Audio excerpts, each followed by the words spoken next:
shadow we stand today, signed the Emancipation Proclamation. This momentous decree came as the great beacon light of hope to millions of Negro slaves who had been seared in the flames of withering injustice. But 100 years later, the Negro still is not free. 100 years later, the life of the Negro is still sadly crippled by the manacles of segregation and the chains of discrimination. 100 years later, the Negro lives on a lonely island of poverty in the midst of a vast ocean of material prosperity and finds himself in exile in his own land.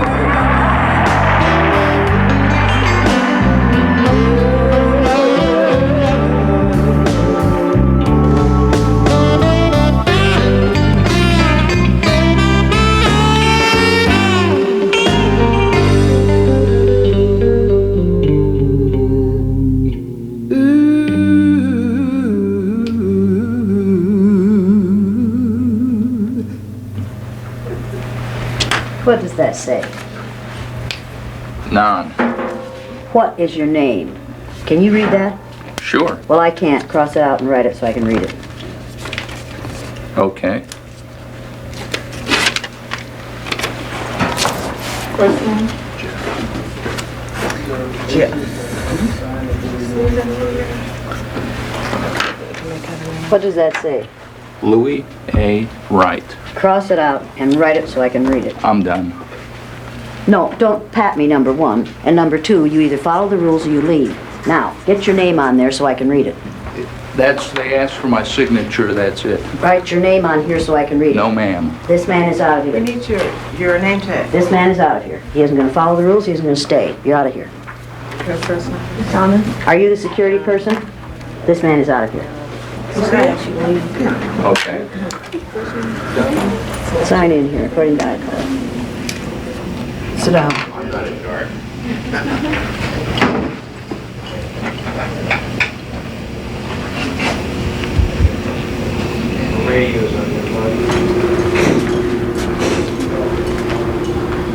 All the way up? All the way out. Okay.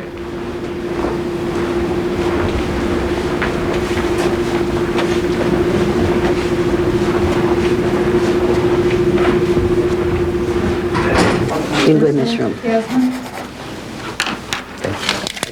Thanks. Sign in here according to iCard. Well, I guess I'm over here in the non. I'm not brown.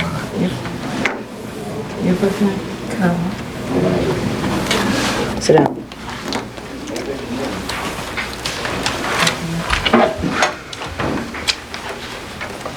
First name again? Go to meeting room C. Stay there till we come for you. Look color your eyes. Green. Sign in under Brown. Two gentlemen have one question. The question is, would you want them back? I don't want them back. I don't want them back. This is not a question of want. If they can come back and conduct themselves according to the rules, they can come back. But I'm going to put them out if they don't follow the rules. It is not their choice. Okay. This is not their choice. They either follow the rules or they're out of here. That's the only choice they have. All right. Thank you. You want me to tell them that? No, I can I'll be tell. perfectly happy to do No, I it. can do it. Well, Bluey, did you sign in? Yes. Sit down. Sir, I'm sorry, I thought you meant in there. Sit.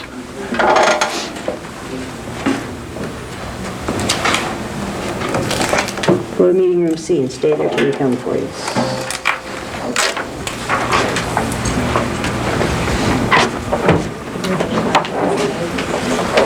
It's another one of those non-brown people. We did a diversity. Sit down. I'm going to give you a piece of advice. Whether or not you like what's happening here, you either Follow the rules, or you're out of here. Got You it. have a choice. Now, get rid of the gum. Okay. Now. There's a wastebasket right back there. Put it in it. Well, go to meeting room C and stay there until I come for you. Okay. So you do print. Sit down. Jan Cole, you have a call on line 3. Jan, line 3. Move your legs. I'd have to straddle your leg.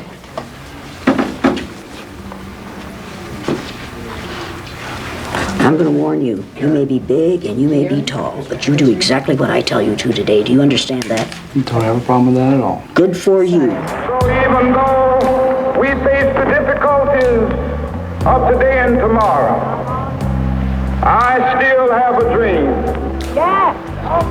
It is a dream deeply rooted in the American dream. I have a dream that one day this nation will rise up and live out the true meaning of its creed. We hold these truths to be self-evident that all men are created equal. I want every white person in this room who would be happy to be treated as this society in general treats our citizens, our black citizens. If you, as a white person, would be happy to receive the same treatment that our black citizens do in this society, please stand. You didn't understand the directions. If you white folks want to be treated the way blacks are in this society, stand. Nobody's standing here. That says very plainly that you know what's happening. You know you don't want it for you. I want to know why you're so willing to accept it or to allow it to happen for others.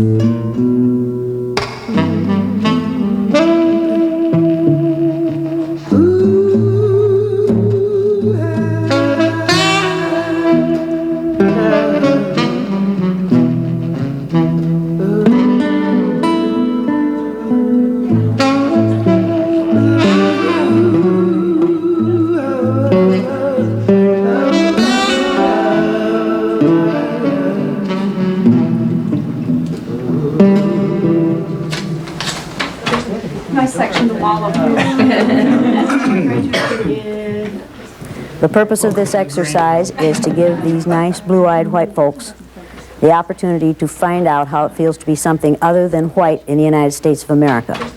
And these people today are going to learn more than they want to know. The purpose of this exercise is to help these people walk in the moccasins of a person of color for a day. What I am going to do is assign to these people, on the basis of their eye color alone, all the negative traits that we have assigned to females, to people of color, to gays and lesbians, to people who have disabilities of any kind, to those who are obviously physically different. We are going to assign to these people all the negative stereotypes that we have so easily assigned to those groups. We are going to lower our expectations for these people, and we are going to force them to live down to our expectations of them. Come on down. There's a local consultant. I wrote my name, she said, now, write it so I can read it. How have they been prepared to come in here? Not at all. They're just sitting We and just talking. sent them into a room in which there are 3 chairs for 17 people. Now, It's hot in there. it's hot in there. Is it hot in there? Well, then it's probably smelly, isn't it? Because blue-eyed people sweat a lot, and you know they don't smell good. So I wouldn't want to be in that room after they've been in there. We don't tell them anything. We just send them to the holding room.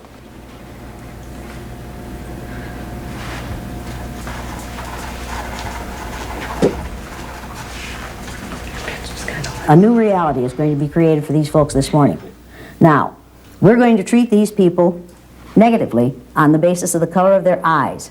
And the reason I use eyes is because eye color is caused by the same chemical that skin color is caused by. If you have lots and lots of melanin in your hair, your skin, and your eyes, you have very dark hair, dark skin, and dark eyes. If you have only a little melanin in your hair, your skin, and your eyes, you have light skin, light hair, and light eyes. Now, having light skin, the first people on this earth, the first modern human beings on this earth, evolved near the equator in sub-Saharan Africa in about 280,000 years ago. They needed lots and lots of melanin to protect their cells from the rays of the sun. That's what melanin does for you. As people migrated farther and farther north, their bodies were exposed to less and less sunlight, so their bodies produced less and less melanin. So people in northern climates have much less melanin in their skin, their hair, and their eyes than people in southern climates did, who evolved at that time. Now folks, as people's hair and skin got lighter, it didn't have a bad effect on their brains. But as their eyes got lighter, it allowed more and more light to enter their eyes, pierce their brain cells, and damage their brains. And that's why blue-eyed people aren't as smart as brown-eyed people. Make sense to you? Why are you laughing? It's ridiculous, isn't it? People, it is no more ridiculous to make that statement about eye color than it is to make the statements that we traditionally have made about skin color. If it makes good sense to judge people by the amount of melanin in their skin, then it makes equally good sense, more good sense, to judge them by the amount of melanin in their eyes. And that's what we're going to do this morning. All we're going to do is spend about 2.5 hours treating these people negatively on the basis of a physical characteristic over which they have no control. Now, they aren't going to like this. If you do your job right, they aren't going to like this. Is that going to make me happy?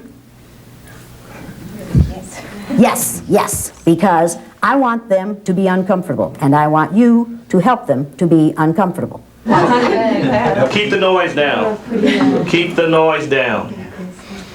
I'm not playing. Everybody keep the noise down. And whoever messed with the door, leave it alone. It was them. Who was it? Keep the noise down.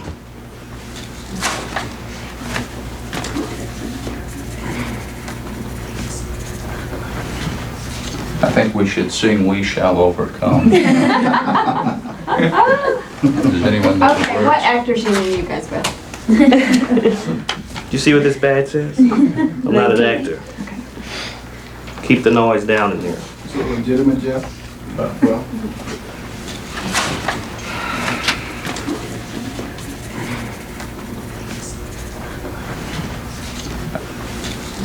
Blue-eyed people aren't as smart as brown-eyed people. I can prove that to you by giving you and them the Dove Counterbalance Intelligence Test. Now, this is an intelligence test that was developed by a black male a number of years ago, and the purpose of this test is to give white folks the opportunity to find out how it feels to take a test about which you know virtually nothing, and have your IQ based on your ability to pass a test about which you know nothing, that you have learned nothing about. We do this with people of color and with immigrants in this country all the time, and we base our judgment of their IQs on their ability to respond to items about which they haven't learned. The blue-eyed people aren't going to know many of these answers because they aren't very intelligent, because they haven't had to learn about people who are different from themselves, because they have only had to learn about white culture. This is a test that is based on the black culture of a number of years ago in this country. These blue-eyed people won't know many of these answers because they aren't smart, they aren't caring, they aren't curious, they don't feel that they have to learn about those who are different from themselves. That's the way they are. You people, you brown-eyed people, are going to know at least half of these answers because you are smart, and you are caring, and you are curious about those who are different from yourselves, and you've learned a whole lot about those who are different from yourselves, and I'm going to give you the even-numbered responses. Now, this is not cheating, people. This is called reinforcing our position of power in this room. Everybody understand that? We do this all the time in the public, private, and parochial schools in this country. It is one of the ways we teach people who the superior people are. We give culturally biased tests on a daily basis in this country, make no mistake about that. We use culturally biased textbooks. We have culturally biased pictures on the wall. We teach a culturally biased history. Our maps are culturally biased. And they are culturally biased in favor of white people. Make no mistake about this, people. It's what we do. I know how to do it. I've been doing it as a public school teacher I did it as a public school teacher for 25 years. I know how to teach cultural bias, and I know how to teach racism. All you have to do is use most of the textbooks that are available in schools today. Now, I'm going to give you the even-numbered answers to this test. I want you to circle the letter of the correct response. For number 2, circle letter E. Number 4, circle C. Number 6, D as in dog. Number 8, C.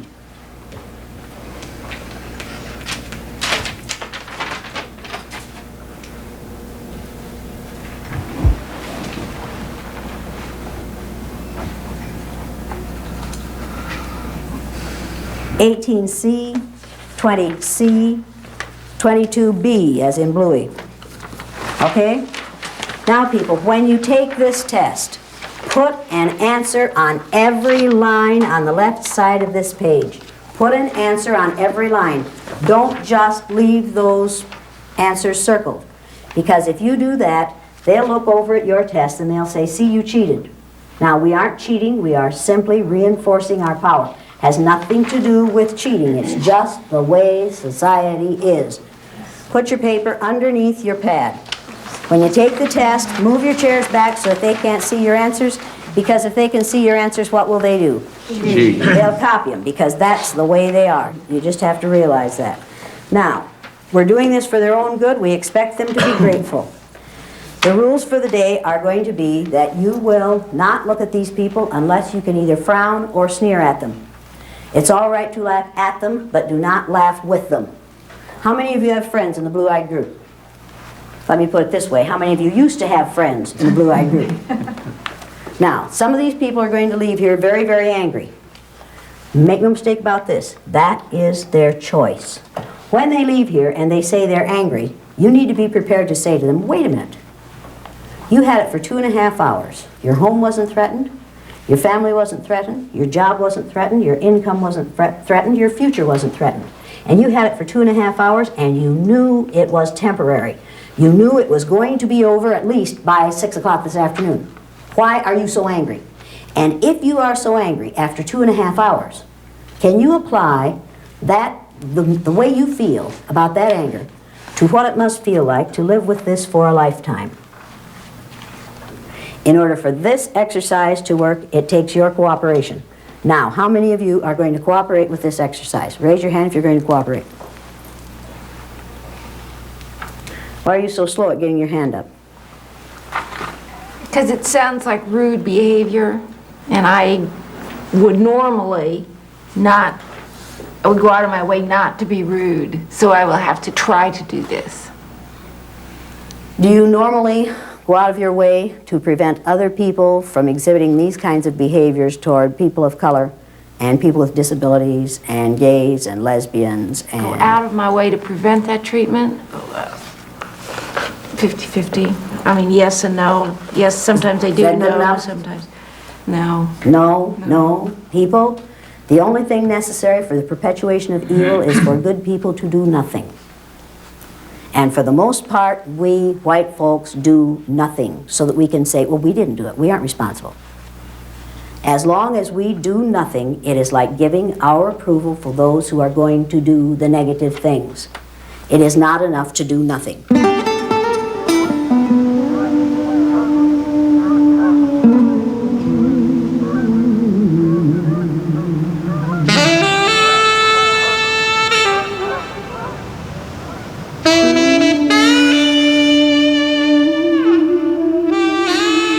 I got the idea for the blue-eyed, brown-eyed exercise from reading about what the Nazis did during what has come to be called the Holocaust.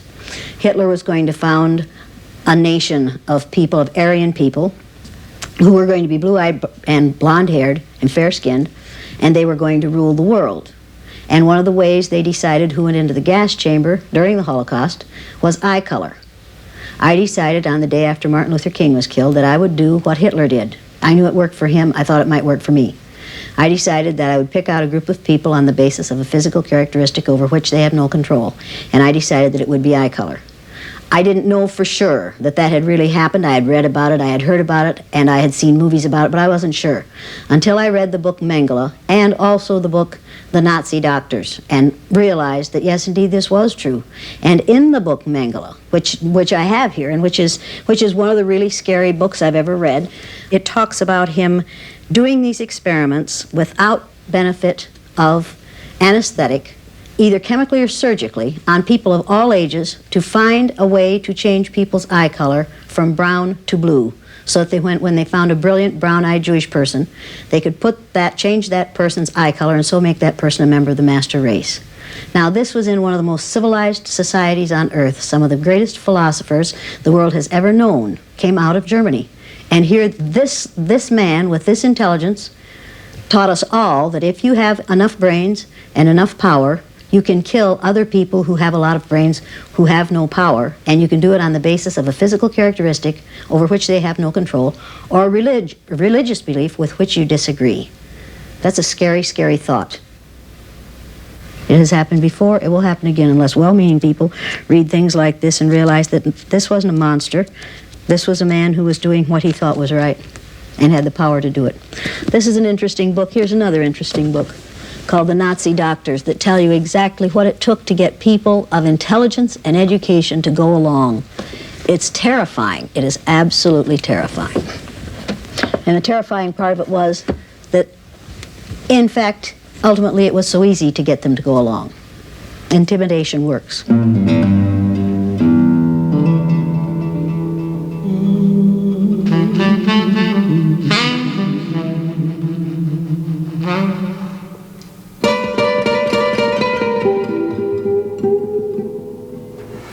So what's going to happen for the rest of the day?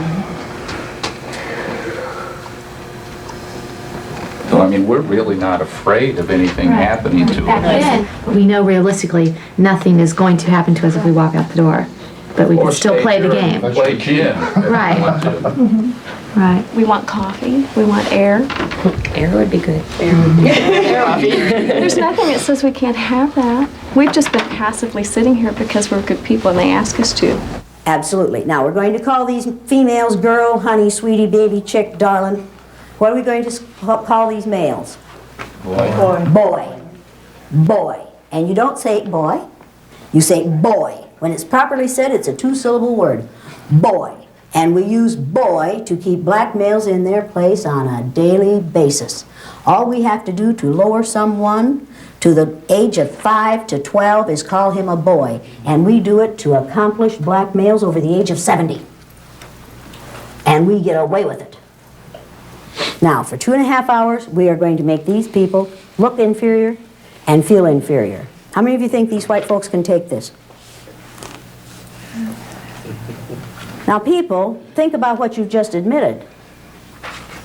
You've just admitted that you think that adult, sophisticated, educated, white males in positions of some power, and in a couple of cases, I think, real power, can't stand for 2.5 hours what you expect the child of color to live with from the moment he or she is born.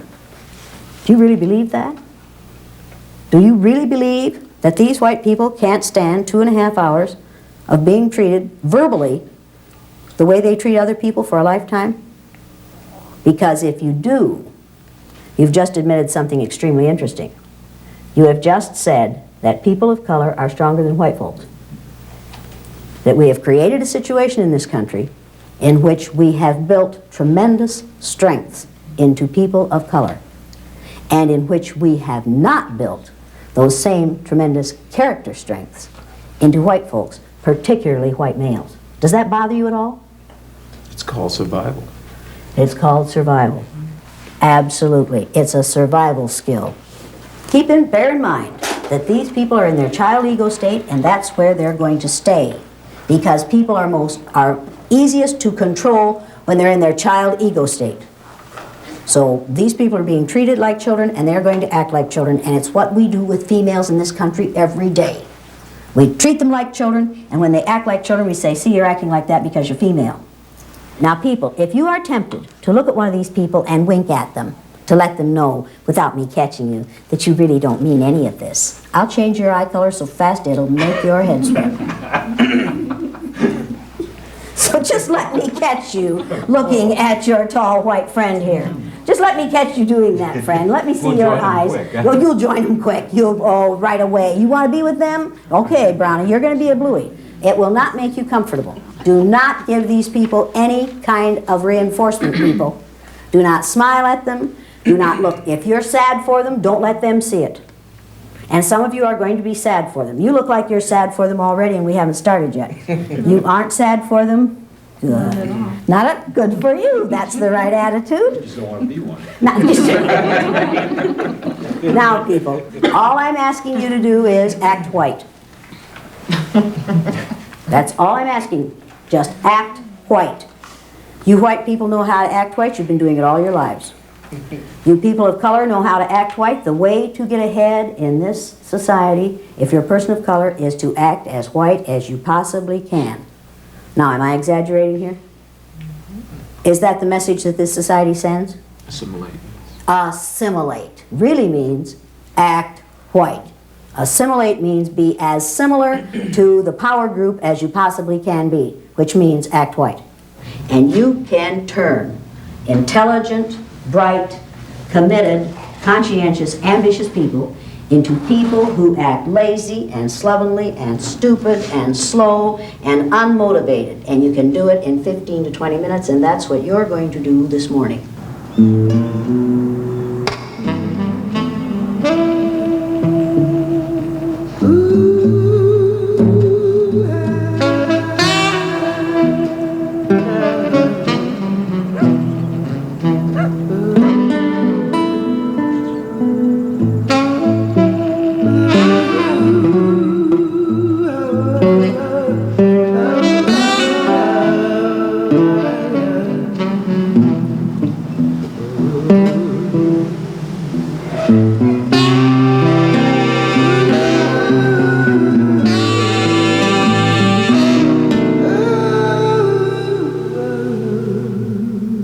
Martin Luther King was killed on April 4th, 1968. I was teaching third grade in an all-white, all-Christian community. I needed to explain the death of Martin Luther King to my students.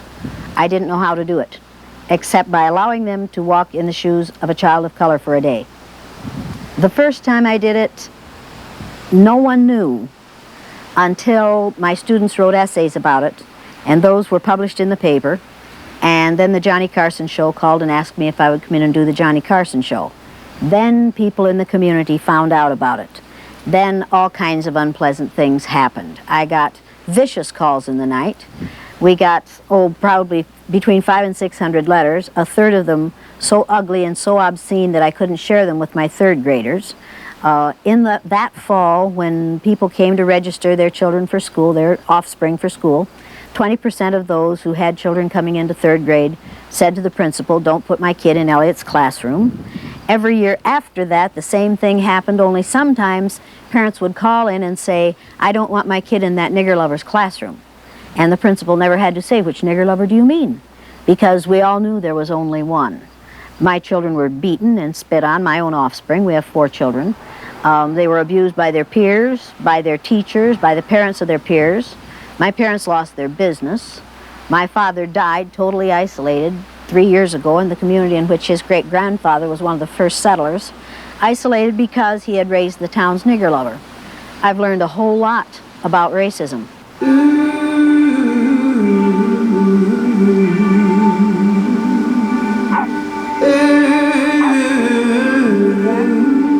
think she's going to blame it on? She's going to blame it on somebody, but who carried it and put it over there? He did. Do you trust that, Bluey? No. I wouldn't trust that, Bluey, but you can if you want to. Now, I want those collars on the outside of your coat collar or dress collar or blouse collar or shirt collar or whatever it is you're wearing. And I want the collars taken good care of at all times, and I want the pin under your chin. Put the tag of her dress in, will you? That's so she got half dressed this morning. Now, people, before... You can't arrange that properly? I guess not. I guess not. Fix it. Get the sunglasses off your head. Put them in your purse with the rest of your junk. Should we have to tell her that? No. Why do we have to tell her that? They're slow. They're unmotivated. They're lazy. They're disinterested. Now, do you have any physical problems that will be made worse by sitting on the floor for an extended period of time? Doubt it. Don't give me I doubt it. Yes or no? No. No back problems, no hip problems, no leg problems. No heart problems, no high pressure, high blood pressure, nothing like that. How about you? How about you? No. You? Do you care? No, but I have to know because if something happens during this, you're liable to file a lawsuit. So I want to know going into it whether or not you have any problems. I don't want them made worse because I don't want to have to take a lawsuit out of this. Do you understand that? No. No, oh, you don't understand that? Well, your low IQ is another one of the problems I'm going to have to deal with today. Now, do you have any physical problems that will be made worse by sitting on the floor for an extended period of time? Yes or no? I'll say no. He's going to say no. Does that mean he doesn't have, or does that mean he's going to say no now, and later he's going to accuse me of having made him worse? Trust him. Can I trust this boy? No. Is he playing games? Yes. Am I going to put up with him? No. Do you have any physical problems that will be made worse by sitting on the floor for an extended period of time? Yes or no? Do you or do you not? You don't care. Honey, Typical. honey, if you want caring, go to your mother. Do I look like your mother to you? She's dead. Then go to some other nurturing female in your environment. That is not what I am about. Do you have any physical problems that will be made worse by sitting on the floor for an extended period of time? What is difficult about answering that? There's no sense in it if you don't care. The purpose of this is to find out whether you are going to be in worse shape physically after this is over as a result of sitting on the floor. I don't want you to be. I care because I don't want you suing me. So there, I care. Now, That's what I wanted to I do. care. Do you or do you not? No, I'm fine. Thank you. Whoa. Thanks for caring. Whoa. Friend, I don't care about you. You need to understand that I don't care about you, I care about me. Then you need to realize maybe I lied to you. I care about me. If you lied to me, we have it on tape that you said no. And I have So time now, to say I don't care. if you try to sue us, forget it. And I have time to I care about the repercussions for my sake, not for your own. Understand that? But I care about you. Oh, good, good. Then don't make me spend my precious time messing with you anymore. Okay, that's your All right, all right? Yeah. Yes. Turn around and face the front of the room. Turn around and face the front of the room. Now I know what you're thinking. I'm going to see how far I can push this woman. I'll tell you how far you can push me. You can push me this far, and you've pushed enough already. You either turn around and face the front of the room, or you leave. You're going to follow my rules, or you're out of here. Turn around and face the front of the room. Once again, do we care? No. Do some people like being treated like babies? Yes. Do we have to take care of them? Yes. Do we have to see to it that they're sitting in the right place? Yes. Do we have to see to it that they're facing the right direction? Yes. Why do we have to do that? Most of them are stupid. Because most of them are stupid, and where do they spend most of their time? In what ego state? Their child ego state. Have we seen examples of people spending time in their child ego state already this morning? Absolutely. Absolutely. This boy wants to know that you care. Should it matter to him one tinker's damn whether I care? No. Does it really matter to him? No. No. But does he want me to force me to care about him? Yes. Can he do that by behaving the way he did? No. No, people, that is not the way it's done. And women, no, that's not the way it's done. Now, when people act the way this one just did, he is in his child ego state. He has gone to the age of about 7. I want it my way, and I want it now. I don't have to do it unless you care about me. Now, I'm going to teach you the listening skills. Since you have already indicated that you have difficulty remembering things, I'm going to ask you to write these things down. Take out a piece of paper and a pencil. Write exactly what I say, exactly as I say it. Number 1, good listeners have quiet hands, feet, and mouths. Write it down quickly before you forget it. Write it right now. Good listeners, and what does yours say? Good listeners have quiet hands, feet, and mouths. How many commas do you have in that sentence? None. Why? I was writing fast and I left the commas out. Give me your paper. How many commas do you have in your sentence? I have none. Why? Because I heard you say none. He heard me say none. Oh, sweet Jesus. But you don't.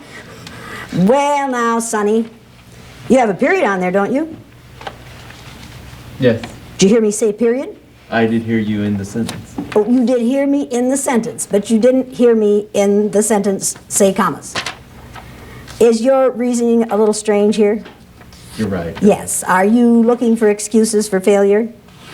No. Yes. And are you trying to blame your failure on me? No, yes. I'm blaming it on myself. And blame it on yourself. Now get some commas in there. Do you need a comma after quiet? Well, it's gonna matter. No, I don't. No. Is that a mistake too? Yes, I Yes. made a mistake. Have you made several so far this morning? Yes, and I'll make more. What was the first one you made? Coming to the workshop. Big mistake. Now, where are you gonna put your commas? After hands, feet, and a period after mouth. Good for you. What about you, dummy? How do you spell quiet? Not like that. How do you spell quiet? Spell it out loud for me, right here, as you have it, right here. Q-U-I-T-E. Q-U-I-T-E. That's quite good, isn't it? It's not quite quiet, is it? That's right. How do you spell quiet Q-U-I-E-T. ordinarily? Q-U-I-E-T. Why did you spell it this way today? This is writing fast. Because you were writing fast. When you write fast, you don't think as well, right? That's absolutely right. Then I hope you drive slowly on the way home. I will. Cross it out and get it right. Remember, it does not rhyme with right. There we go. Now, the second. May I ask a question? Good listener. I was just talking, and you interrupted me and started to talk. Yes.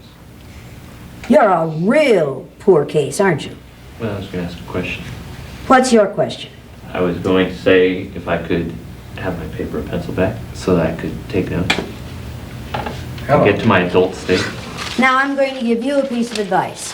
Every time I look at you, you're sitting there with that sick smirk on your face. If you can't look up without smiling, the next time I see that smile, I'm going to come down on you real, real hard. Okay? You're going to feel like a cow pat on a hot rock. So if I were you, if you can't hide your smile, drop your head so I don't have to see it. Just look down when I'm coming towards you so I don't have to see that smile.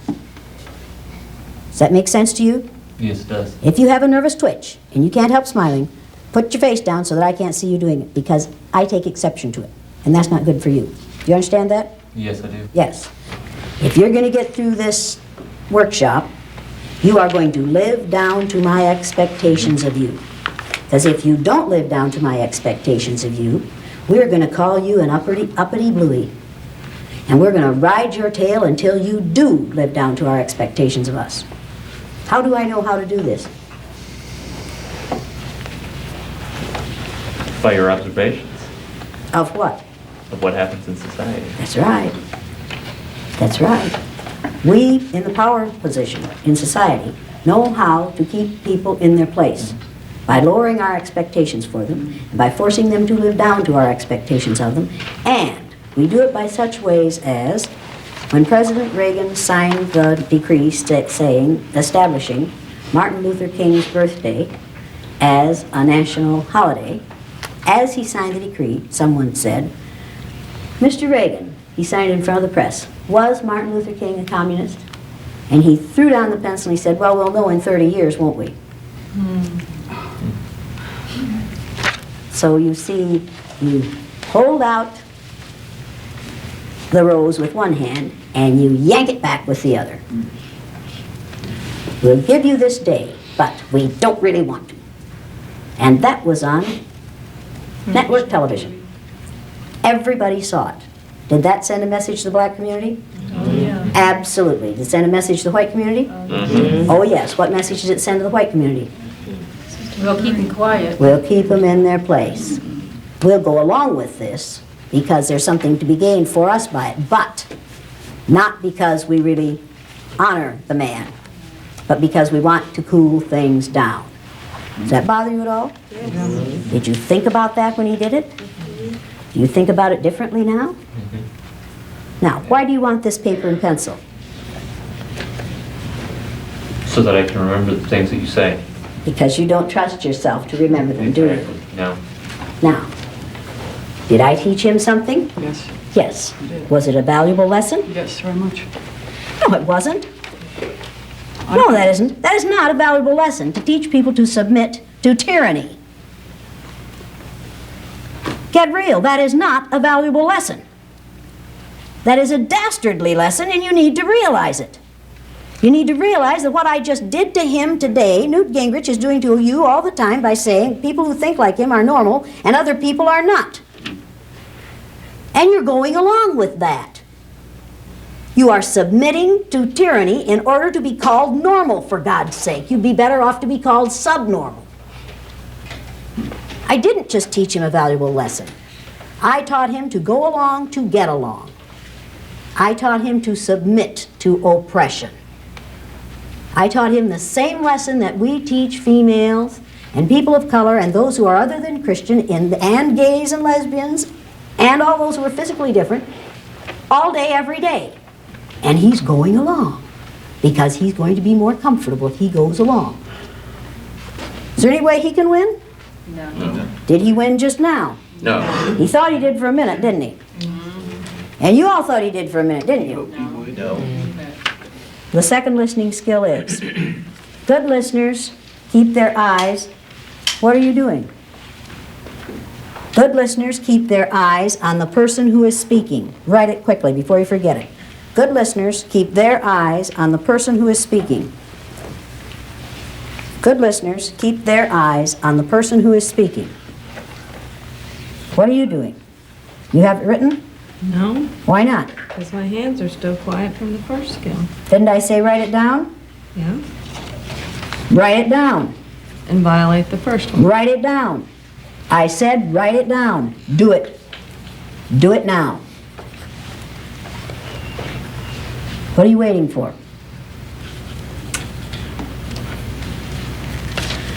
Now I'm going to warn you about something. In case you don't recognize it, I'm messing with your mind. Now, I told him to conform, and then I said it was stupid to conform. So then you decided that you wouldn't conform. So now you're in trouble. Now, what had you better do? You never know what to do. That's right. That's right. Just the minute you think you've caught on to the rule, what did I do? You changed them. I changed the rules, people. Am I good? You're good. Am I good? Do I know how to do this? Absolutely. I'm a white female. I learned how to do this at my mother's knee. I know exactly how to do this. I can turn you every which way but loose. And there ain't no way you can win. And we can do this outside this room. Our society does this on a daily basis. We build people up and then we tear them down. We're doing it with Colin Powell right now. We're going to build that boy up, and that's what we're calling him, that boy. We're going to build him up, and then if he gets anywhere near where he wants to go, where he doesn't really want to go, but we're flattering him into going there. And about the time we get him up there, what are we going to do? Kick the blocks out. We're going to kick the blocks out and let him slide right down that slippery slope, unless I'm very much mistaken. Because do you really think that this country is prepared to vote in a black president? Oh, boy, what a joke. Are you think this country is prepared to vote in a female vice president? Right. No.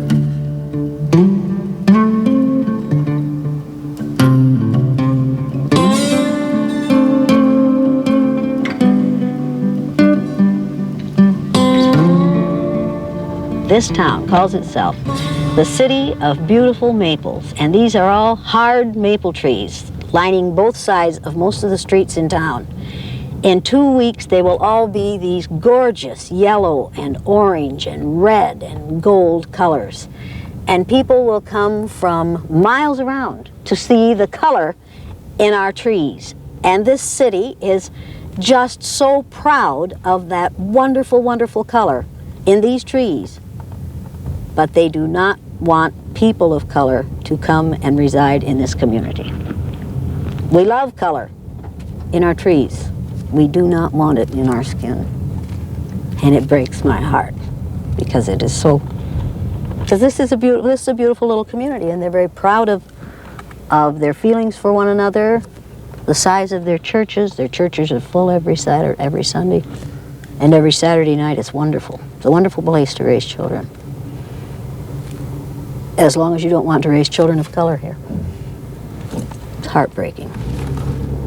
The first time I did this exercise in 1968, my parents sold 42 lunches in their little hotel lunchroom in Riceville. The day after it was shown, they sold 2. They never sold more than that again. That was the end of their business. Their business was killed by what I do. somebody has said good deeds won't go long unpunished. I found out how very true that is. I learned a lot about racism in a short time. And it wouldn't have bothered me as much if I had been the only one they exposed to that kind of behavior. But nobody confronted me in all those years. To this day, no one other than my peers one time have confronted me. But they got at me through my children and my parents. And I find that very, very difficult to forgive. The Jews have a saying. They say that you have the right to forgive others for what they do to you. You do not have the right to forgive them for what they do to others. I can't forgive them for what they did to my children. My children have to do that.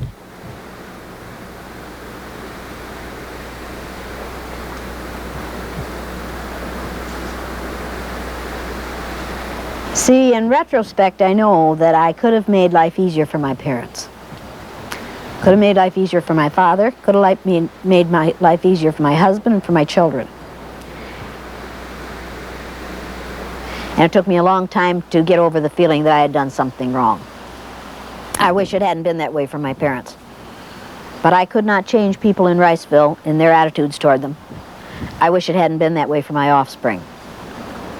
But I couldn't change what people did. I could have stopped doing what I did. But there would have been a whole lot of learning that didn't take place. And there would have been some good things that didn't happen to my offspring. And if I had stopped, it would have been saying to my kids, when things get unpleasant, just stop what you're doing. Just go along to get along. That wasn't a message I wanted to send to them.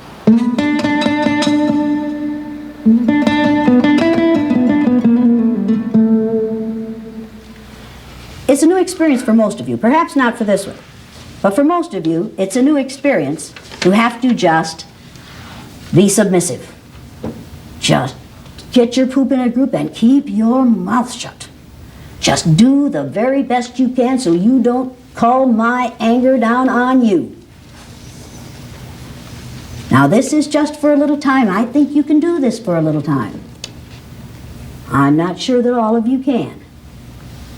This is going to be a good learning experience for you. Remember that in this situation, you people have no power. Absolutely no power. So quit trying to exercise what you don't have.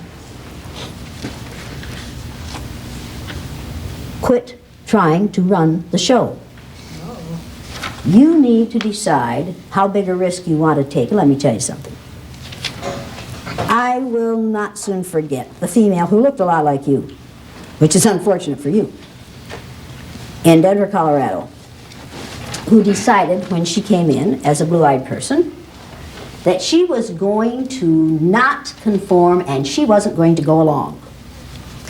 And she went up and down the 2 rows of blue-eyed people saying, "Come on, brothers and sisters, come with me and defeat the oppressor. Come with me and refuse to go along with this. Do not go along with this. Do not take this abuse. Come on, we can demonstrate and we can make a difference." Made a total fool of herself. The rest of the blue-eyed people felt that there was an opportunity here for them to learn something. She didn't want to learn it. She, in effect, was saying to people of color, if you would protest, these things wouldn't happen to you. If you'd do what I'm doing, these things wouldn't happen to you. When people of color have protested in this country, what have we done to them? Killed them. Killed them. But you see, as a white female in that situation, she was in no danger whatsoever. And she could walk up and down that line protesting and demonstrating until hell was over, and she knew that she wasn't going to get put in jail, and there were no dogs, and there were no whips, and there were no fire hoses, and there were no guns in that room. And she had no gas chamber, and she had absolutely nothing to lose. Now when you have nothing to lose, when you're risk-taking with nothing to lose, that's not a risk. No. So what she was doing was absolutely insulting to every person in that room. And I didn't want to touch her, and I didn't want the security people to touch her because that was a corporation, and I didn't want her to sue the corporation. She finally went out. I said, "Get this woman out of here." She went up and lay down on the floor at the front of the room. I said, "All right, folks, here's the way it is. We're going to vote on this. If she stays, I go. Now, I'm going to leave the room, and you participants vote on whether she stays. Now, I was getting paid for being there. This is a risk. She's getting paid nothing. I walked out of the room. I took all my stuff, and I walked out of the room, and I stood in the hall, and I thought, you dummy. You dummy, what have you just done? You have probably just lost a large account. I stayed out of the room. Pretty soon, here 2 people came out, one with a blue eye and one brown eye, one on each side of her, leading her out of the room. And they voted for her to leave. Why? She was impeding their process of learning. She was keeping them from learning, and she wanted to keep them from learning, and she wanted to be the power in that room. Was I going to let her be the power in that room? Absolutely not. No. Would that have sent a bad message to every person of color, every gay, every lesbian, every person with a disability, every older person, every person who wasn't blonde in that room? Would that have sent a bad message to them? Yes. Absolutely. Was I going to let that happen? No. No. Were the rest of them going to let it happen? No. No. Who was responsible for them voting what I thought was the right way? They were. They were. They were. And this constant arguing only says, I, as a white female, have the power to argue in this situation because I know I'm really not taking a risk at all. I'm simply being seen. I'm simply playing look at me. 3rd graders play look at me, see how cute I am, see how funny I am, see how I can disrupt the process. That's what she's doing. Therefore, what is her mental state at this point? What is her ego state at this point? She's in her child ego state. Now, you have a choice to make. You can either be in your child ego state, or in your parent ego state, or in your adult ego state. Now, when you're on the floor, it's going to be real hard for you to be in your parent ego state because you're going to have to look up at me. I would suggest that you get into your adult ego state real fast, like instanter. It's my intent to be an adult. When are you going to start? It's my perception that an adult does speak up. But I think your point is well taken about it. In this situation, is it a smart adult thing to speak up? No. No. Is it a smart thing for a blue-eyed person to speak up at this point? No. No. What does it do every time a blue-eyed person is disruptive at this point? Makes them all look bad. Makes them all look bad. Does it reinforce all the negative things we've said about them? Absolutely. She's proving all the negative things we've said about them, isn't she? Yes. Do you want her to do that for you? Do you want her to do that for you? No, but you're going to be asleep anyway. Do you want her? You didn't tell me you were taking a tranquilizer. Do you want her to do that for you? Do you want her to do that for you? No. Do you want her to do it for you? Do you want her to do it for you? What about you? Oh yeah, you do, because it shows that she cares, right? It shows that she cares. I'm going to do you a favor. Trade places with him.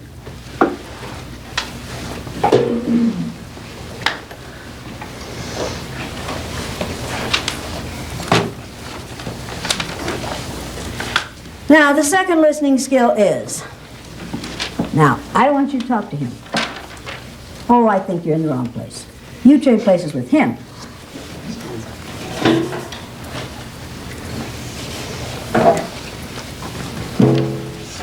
Now, the reason I put you back here is, when you're beside her, her behaviors rub off on you, and your behaviors rub off on her, and you support and reinforce one another.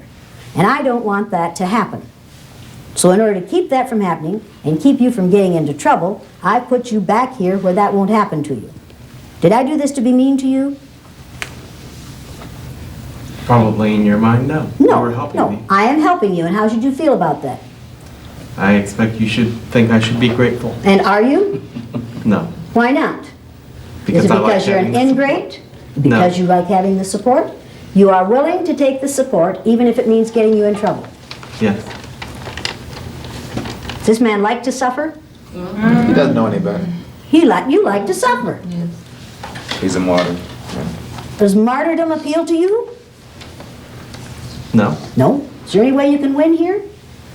Not under the present rules, no. Have you won yet? Not yet. Am I going to let you win? You don't want me to win. Am I going to let you win? Where's the only place you can win in this situation?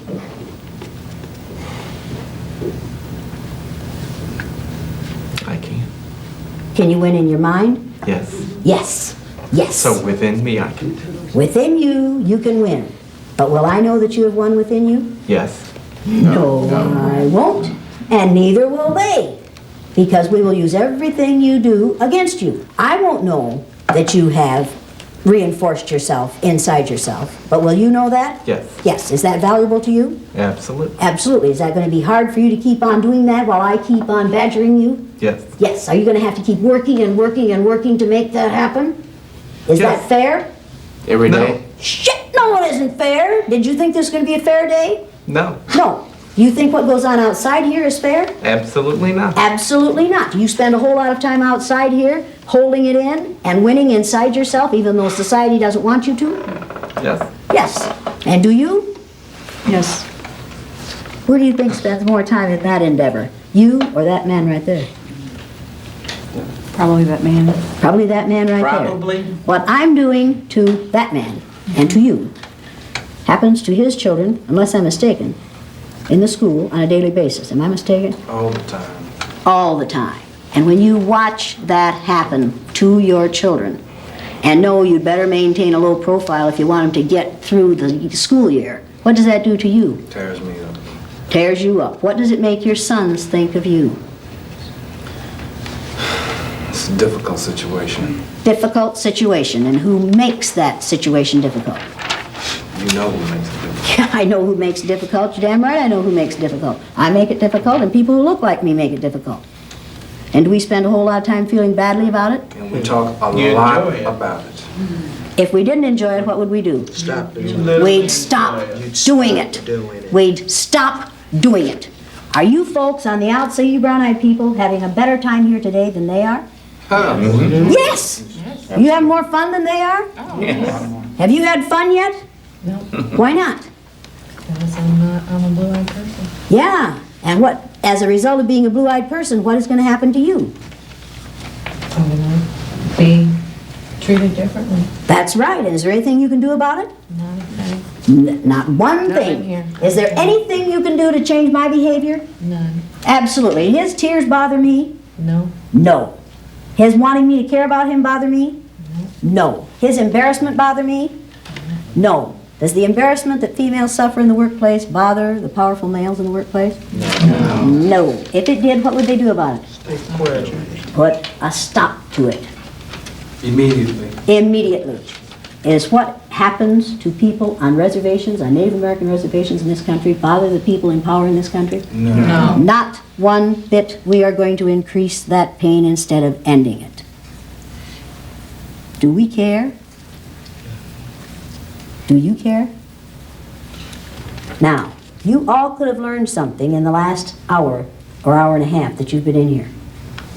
You could have learned something about how discrimination works and how it feels to be on the receiving end of it. You could have learned about society and society's rules. You could have learned about how hard it is to be in control when you have no control. You could have learned something about power and the use and misuse of power. And a reality that you have never experienced, I think, before. Most of you, I think, have never experienced the reality that you are experiencing this morning. Have you? Before this? Have you? No. Have you? You? Not in this country. You? You? I like the way you say not in this country. You? Have you? Have you ever experienced anything like this before? I've experienced discrimination because of being a woman, yes. Of being a white woman. Do you think the discrimination being visited upon you as a woman is the same as the discrimination that is visited upon her as a woman? Her reality and your reality in this country. You do not live in the same country that she does. You live in the United States of America, but you do not live in the same country that she does. And neither do I. And neither does she. And she says she has never experienced this kind of treatment in this country. How many of those of you who are brown-eyed have experienced this kind of treatment in this country? The land of the free and the home of the brave, in which you are citizens.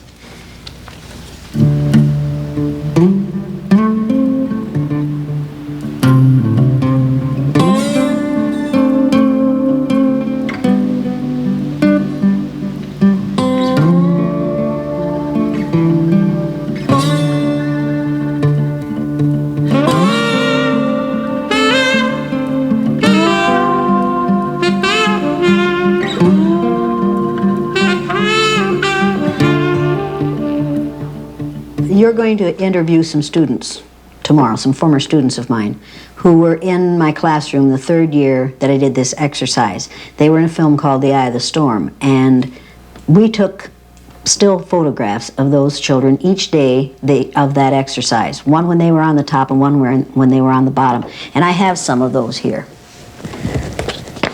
The interesting part about these pictures is you can take a child who's a perfectly happy, normal human being on one day, and by putting a collar on him and telling him he's inferior, you can turn him into a frightened, vulnerable, intimidated, suspicious child who cannot succeed on the day he's in the wrong place. This is like the powerless and the powerful.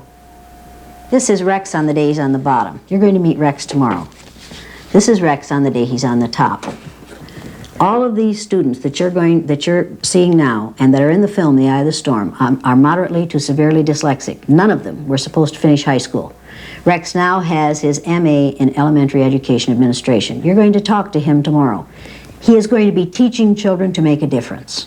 This is Sandy on the day she was on the bottom. And this is Sandy on the day she was on the top. Sandy's the one who said, when we did our reunion 5 years after they graduated from high school, I asked Sandy whether having had this exercise when she was in 3rd grade had changed her life at all. She's the one who said, yeah, now when I hear one of those bigoted remarks, I wish I had one of those collars in my pocket. And I could take it out and I could whip it around that person's neck and I could say, now you wear that for 2 weeks and see how you'd like to live that way for a lifetime. Rex is the one who said, I'll have that collar in my pocket for the rest of my life. I can't get that collar out of my pocket. This is how Laurie, you're going to meet Laurie tomorrow. This is how she looked on the day she was on the bottom in this exercise. And this is how she looked on the day she was on the top. Now you think about this is just one day in these children's lives. And look at the difference. What if she had to live this way if she expected to live this way for a lifetime? You would soon begin to doubt her intelligence, and so would she. I don't think I had a picture of Milton in there, did I? But this is Milton's. Every day of the exercise, each day of the exercise, the children had to draw themselves as they felt that day. And this is how Milton drew himself. This is the day he was on the top, and they drew these and colored them. And Milton has an eye for drawing like I have only seen in one other child in all the years that I've taught. But because he was dyslexic, he got no respect from the school, and so his life is down. It's just a wash, and it breaks my heart because he's probably the most talented child I have ever seen artistically. But this was all in yellow, and there's an angel on his head on the day he's on the top. On the day he's on the bottom, this is all in black, and there are flames, red flames up in here, and there's a little red devil on top of his head. But if you feel like this when you go to school in the morning, every day, or if you feel like this every morning when you go to school, are you going to do a better job than when you feel like this?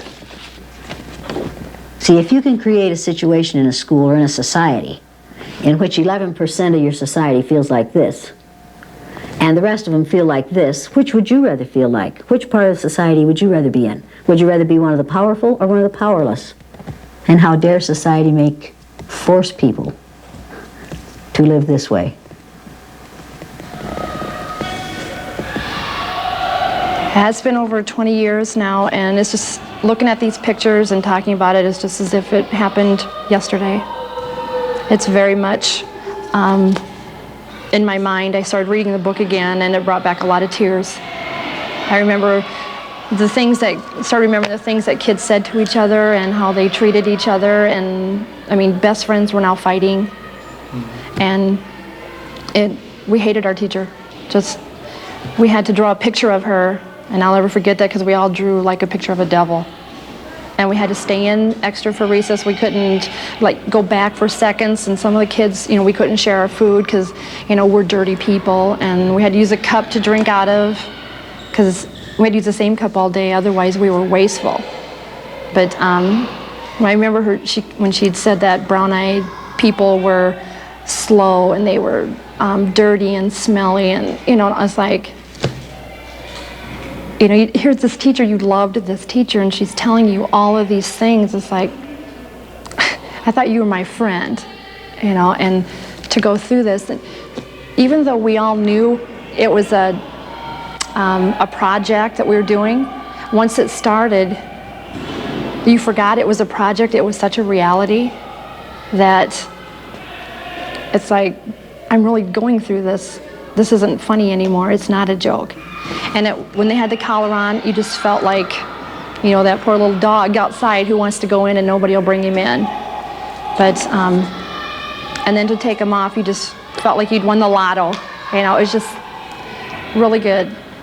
The exercise has a lot to do with how I feel today.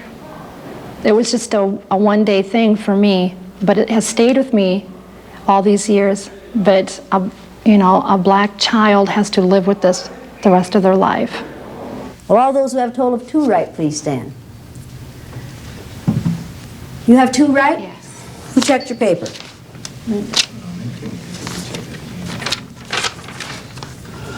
Where are the numbers on this paper? They're not on there. Did you know that when you stood? All I saw was that she said I got 2 correct, so I was relying on Did you know you didn't put any numbers on this paper? Yes. Yes. Did you know you were wrong when you stood? No. Did you hear me say those numbers? Did I say right number 3 first? I guess I didn't hear that. Oh, are these right? I guess not. Do you have 2 right? I guess not. How many do you have right? None. None. Are you taking credit for something you didn't do? Evidently. And are you going to blame her for checking it wrong? No. No. Who's at fault for your standing when you don't belong there? I am. Put a 0 at the top of that page and cross out the 2. Okay. Will all those who have a total of 1 right please stand? You thought I said one night stand, didn't you? Show me your paper.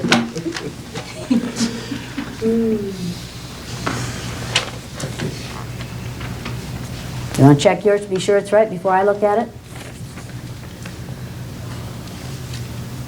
Well, that is right. You did get 1 right. You're 25% right. 75%. 75% wrong. You're right. I keep forgetting.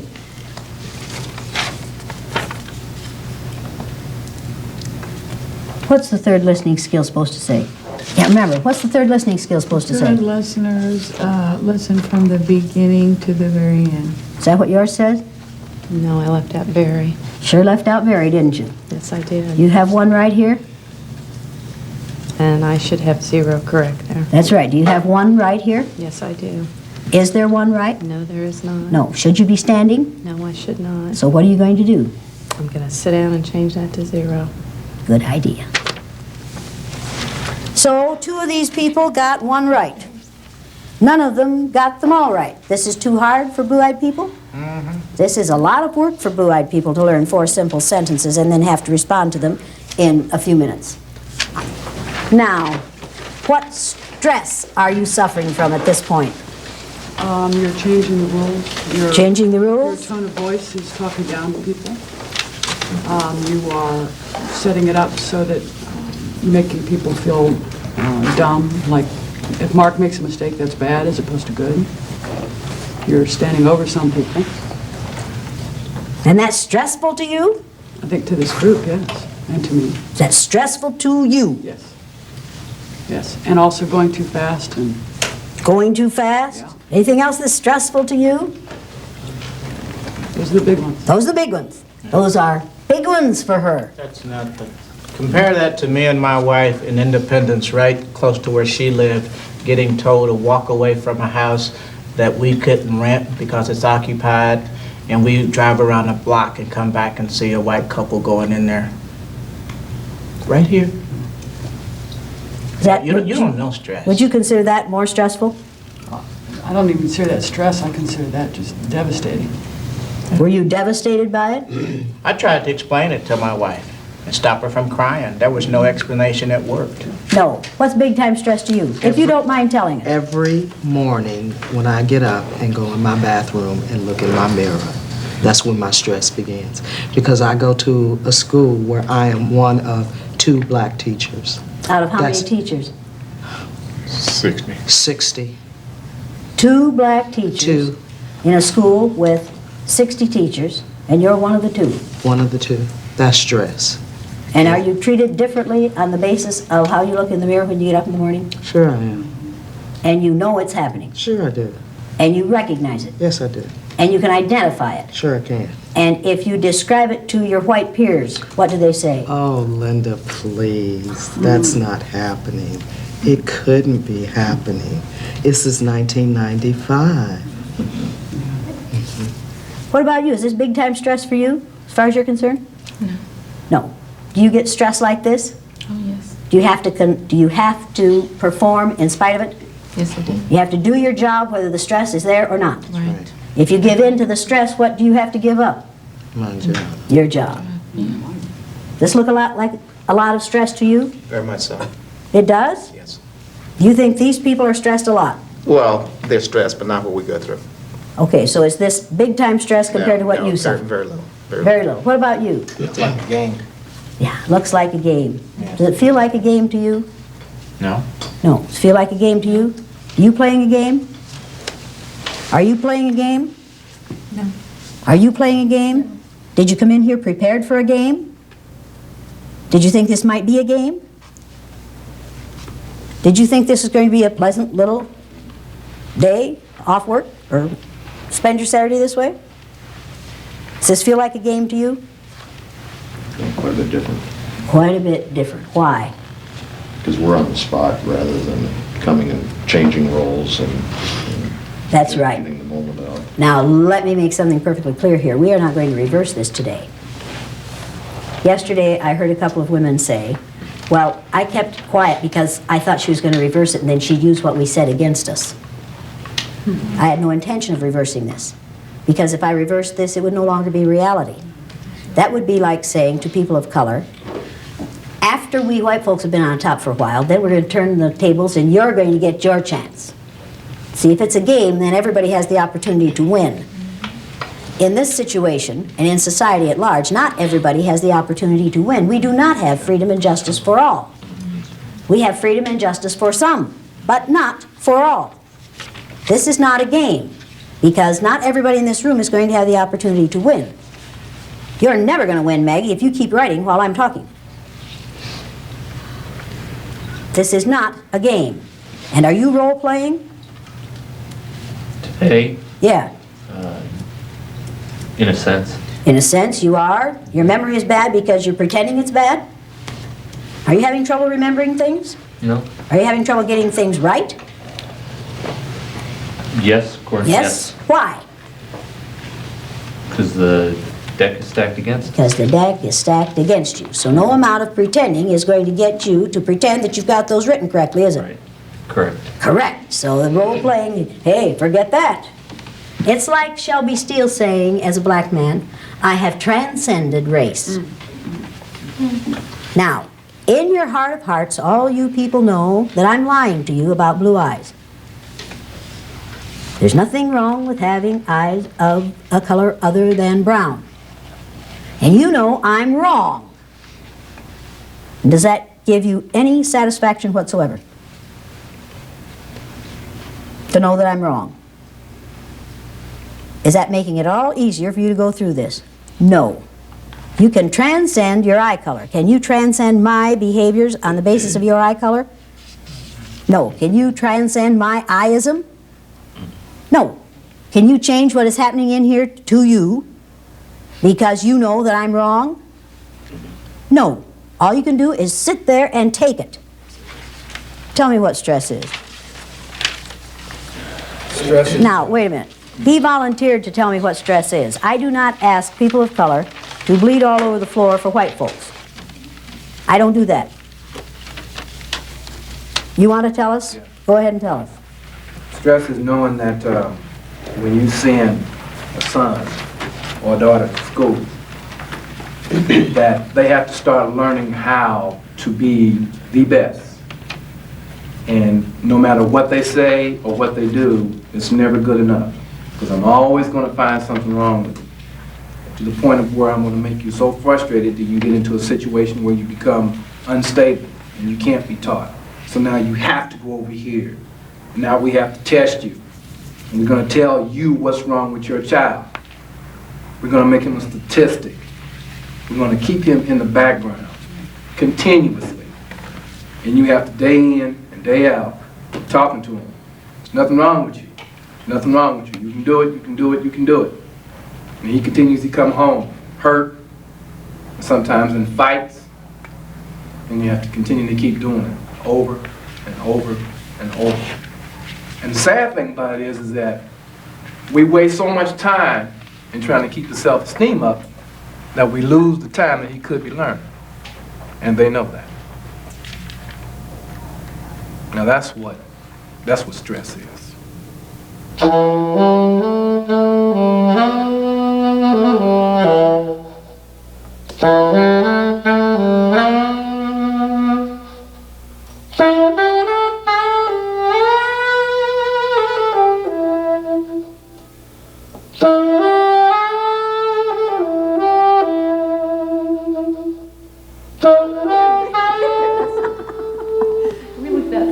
Oh my God. Oh my gosh, Donna, I'm so glad to see you. You got taller. Raymond.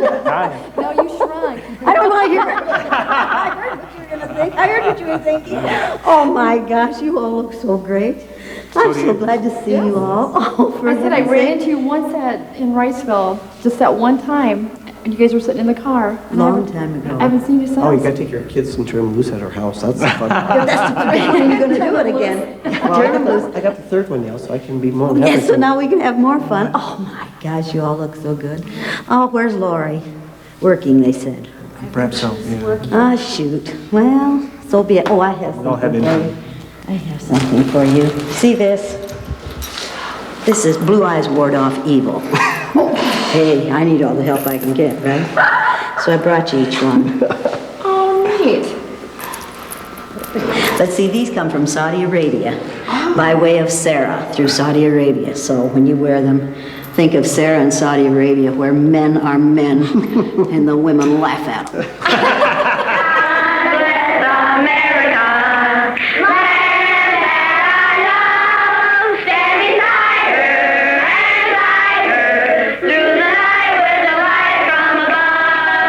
It might be interesting to judge people today by the color of their eyes.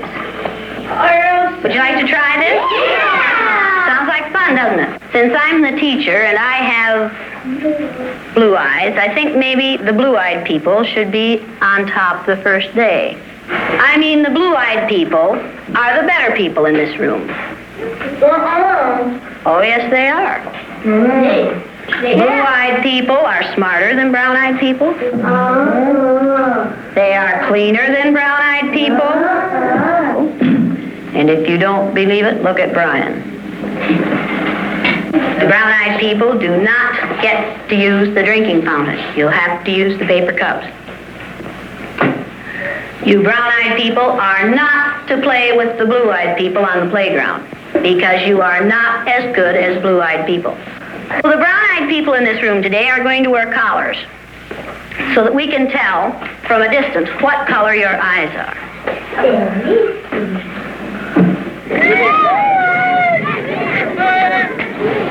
And it seems like when we were down on the bottom, everything bad was happening to us.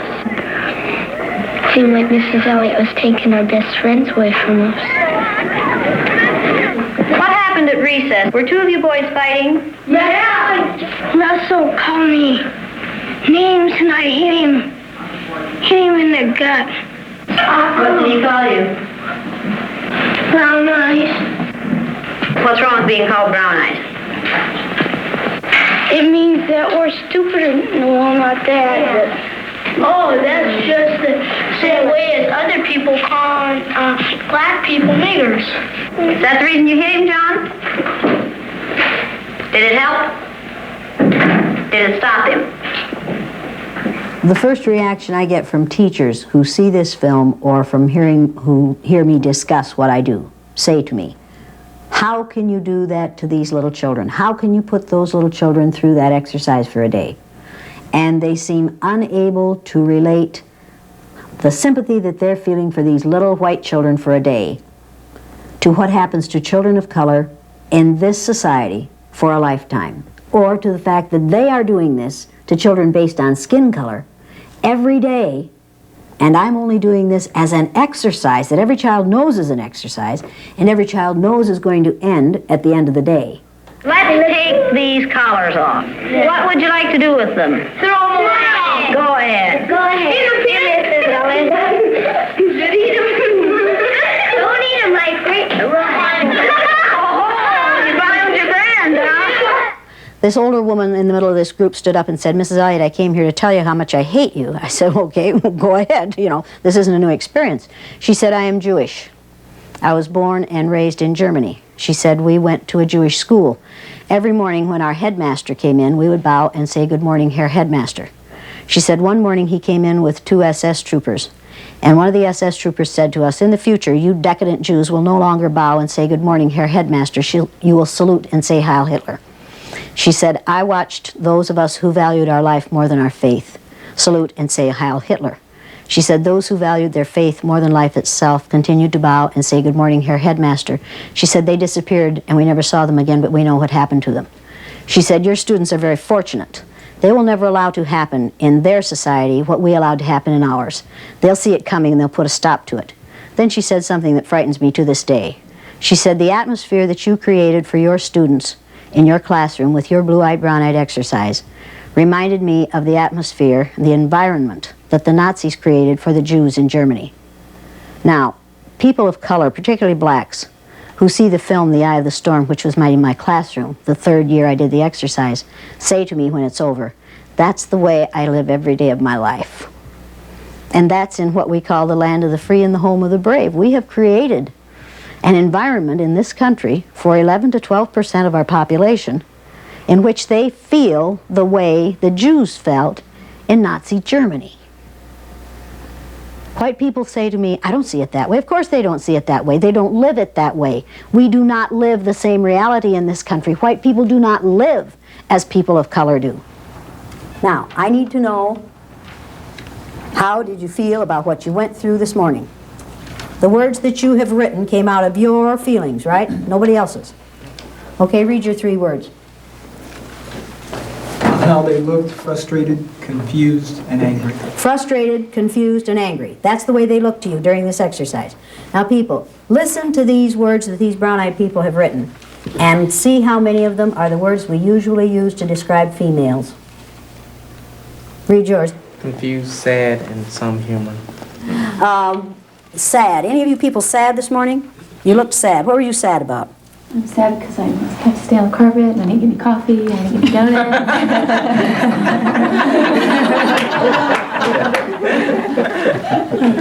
donuts. Valley girl? Like, wow, man.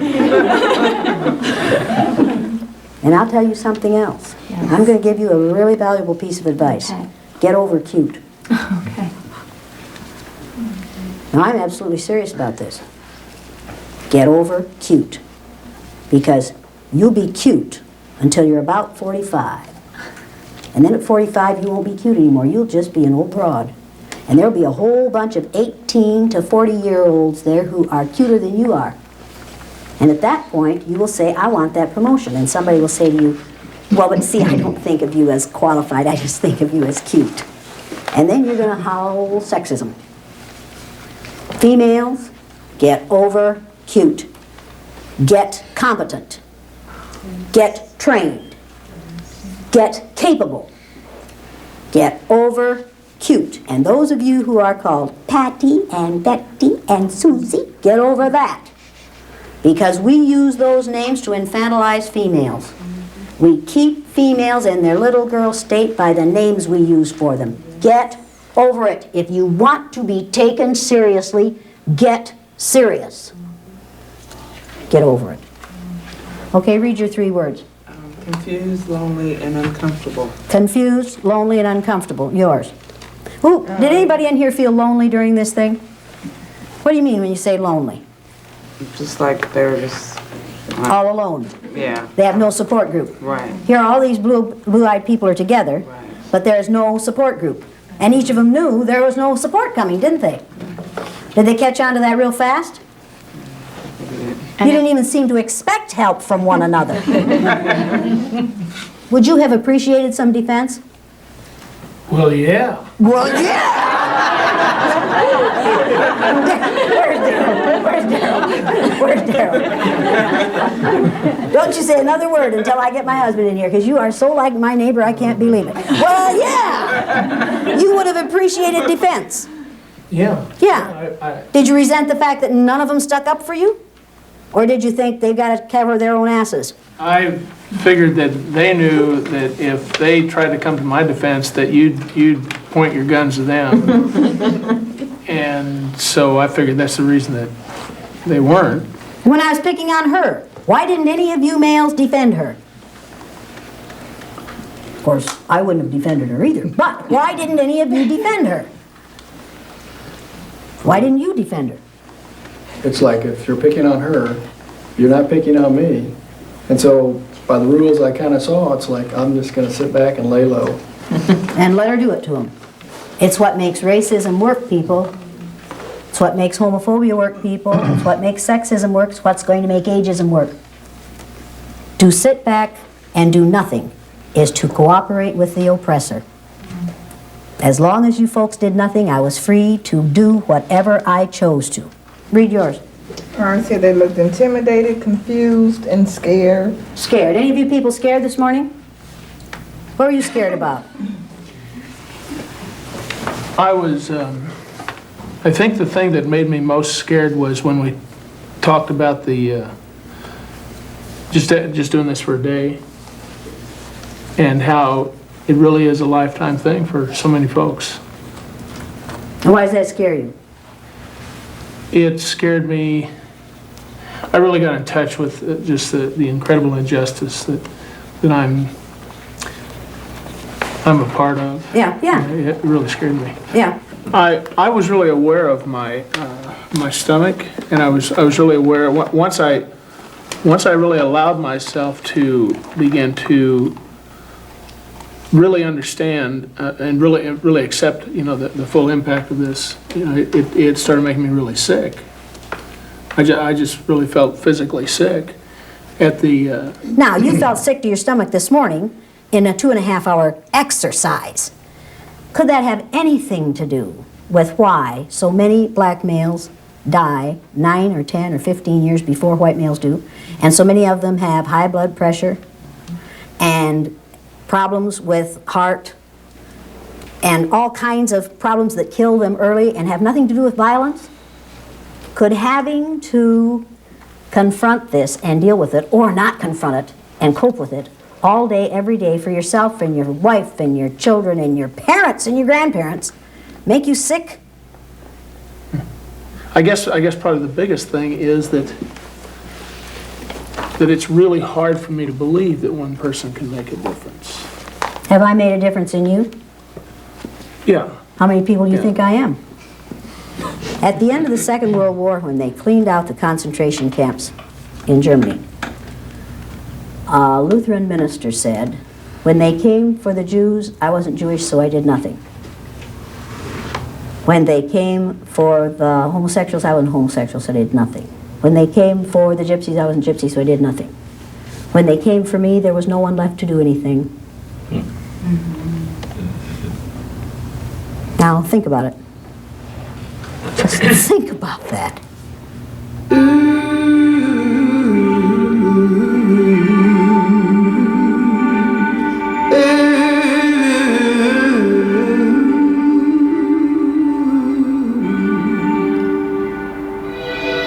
I still have a dream. Yes. It is a dream deeply rooted in the American dream. I have a dream that all